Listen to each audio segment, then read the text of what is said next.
परेशान आहिनि ऐं उन सां गॾोगॾु हीअ सिंध जी सूरत हाल आहे जो तव्हांजे साम्हूं आहे।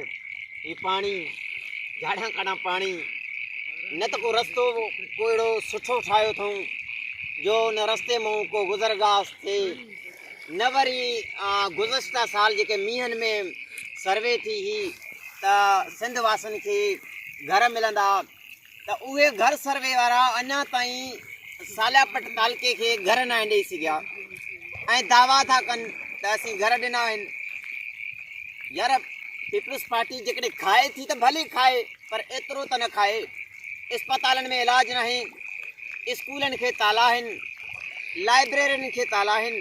जंहिं क़ौम जी लाइब्रेरियूं खुलियल हूंदियूं आहिनि, जंहिं क़ौम जी यूनिवर्सिटियूं ऐं कॉलेज ऐं स्कूल खुलियल हूंदा आहिनि, उहे क़ौमूं ई तरक़ी कंदियूं आहिनि। जेका क़ौम महा करप्टनि जे हथ में हुजे, जेका क़ौम ज़ालिमनि ऐं ज़लीलनि जे हथ में हुजे, उहा क़ौम लोड़े सघे थी जीअं असां हिन वक़्तु पाणीअ में लोड़ियूं पिया।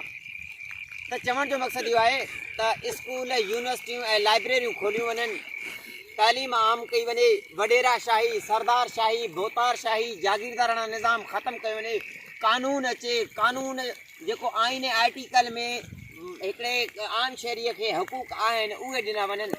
उहे कॾहिं मिलंदा जॾहिं तालीम आम थींदी।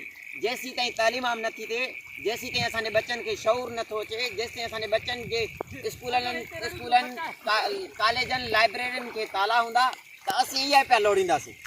हीअ तव्हांजे साम्हूं आहे जो अॼु असीं हेॾे उने पाणी में बीठा आहियूं